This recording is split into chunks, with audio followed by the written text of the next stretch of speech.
ખેડા જિલ્લામાં નડિયાદની સંત અન્ના સ્કૂલ ફરી એકવાર વિવાદમાં આવી છે। વિદ્યાર્થીઓ પાસેથી આઈ કાર્ડ, ડાયરી સહિતના નામે નિયમ વિરુદ્ધ વધારાની ફી વસૂલાતી ફરિયાદ બાદ જિલ્લા શિક્ષણાધિકારી કચેરીએ તપાસ હાથ ધરી હતી। બે અધિકારીઓની તપાસ સમિતિના અહેવાલમાં વધારાની ફી વસૂલવામાં ગેરરીતિ સામે આવી હતી, જેને પગલે શાળાને વિદ્યાર્થીઓ પાસેથી વસૂલાયેલી વધારાની ફી પરત કરવાનો હુકમ કરાયો છે। નિયમ ભંગ બદલ શાળાની વાર્ષિક નિભાવ ગ્રાન્ટમાં 25% કાપ મૂકવાનો પણ આદેશ કરાયો છે। વધુ 25% ગ્રાન્ટ કાપવા અંગે ગાંધીનગર કમિશનર કચેરીને દરખાસ્ત મોકલાઈ છે। અગાઉ પણ શાળા સામે આવી ફરિયાદ થઈ હતી। હવે ફરી કાર્યવાહી થતા શિક્ષણ જગતમાં મામલો ચર્ચાસ્પદ બન્યો છે। સંતના સ્કૂલમાં વિદ્યાર્થીઓ પાસેથી આઈ કાર્ડ છે, ડાયરી છે, એ અલગ અલગ નામ નીચે થોડી ફી વસૂલ કરવામાં આવેલી એની ફરિયાદ કચેરીને પ્રાપ્ત થયેલ હતી। એ ફરિયાદ અન્વયે બે સભ્યો અને બે અધિકારીઓને તપાસ સોંપવામાં આવેલી હતી।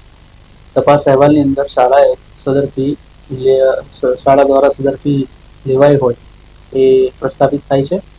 એટલે શાળાને તાત્કાલિક ધોરણે તમામ વિદ્યાર્થીઓને જે વધારાની ગેરકાયદેસર ફી લીધી છે તે ફી પરત કરવાનો આદેશ આપ્યો છે।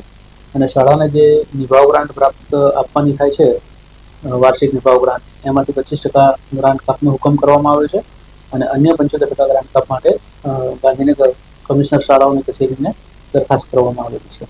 આ પ્રકારના કિસ્સા માટે અગાઉ પણ શાળાની અંદર તપાસ હાથ ધરવામાં આવી હતી અને આ જ પ્રકારે શિક્ષાનો હુકમ કરવામાં આવ્યો હતો। એ જિલ્લા શિક્ષણ અધિકારીના શિક્ષાના હુકમ સામે તેઓ અપીલ દાખલ કરવામાં આવી હતી। ગાંધીનગર ખાતે અપીલની સુનાવણી આયોજિત કરવામાં આવી હતી, તેમાં પણ એમને શિક્ષાનો હુકમ કરવામાં આવ્યો હતો। નડિયાદની એક સંત અન્ના હાઈસ્કૂલ છે, એ બાબતે મામલો છે કે એમાં ગેરકાયદેસર રીતે વાલીઓ પાસેથી ફી ઉઘરાવવામાં આવેલી છે। પ્રવેશ form fee, ID card fee, diary fee, અંતરંગ magazine fee, smart class fee, એવું બધું ટોટલ 3230 રૂપિયા એક વિદ્યાર્થી દીઠ ગેરકાયદેસર ઉઘરાયેલા છે। અને એ મને જાણમાં આવ્યું, એક કોઈક વ્યક્તિએ મને આ બાબતે જાણકારી આપીને એ બાબતે મેં પછી આગળ અરજીઓ કરી અને મહેનત કરી અને આજે તમામ કૌભાંડ છે બહાર લાવવાનો પ્રયત્ન કર્યો અને શિક્ષણ અધિકારી શ્રી દ્વારા હુકમ કરાવડાયો કે આ લોકોને ફી પરત આપવામાં આવે।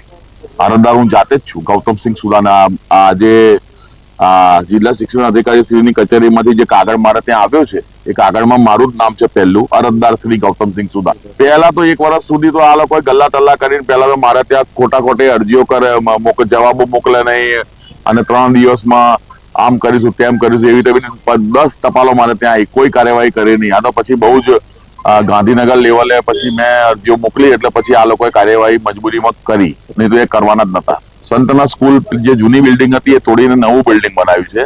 હવે નવા બિલ્ડિંગમાં હાલની પરિસ્થિતિ ખબર નહીં, પણ 25-30 દિવસ પહેલાની વાત છે, એ ટાઈમે બીયુ પરમિશન વગર, ફાયર બ્રિગેડની એનઓસી વગર એ સ્કૂલની અંદર વિદ્યાર્થીઓ અંદર ભણવા જતા હતા।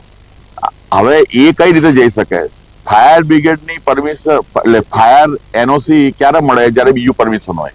બીયુ પરમિશન જ નથી તો એ સ્કૂલ ચાલતી હતી કઈ રીતે? અને જયારે પૂછવામાં આવ્યું તો ખબર પડી કે પેલું એફિડેવિટ લીધેલું છે સ્કૂલ પાસે, કે એફિડેવિટ થી થોડી કઈ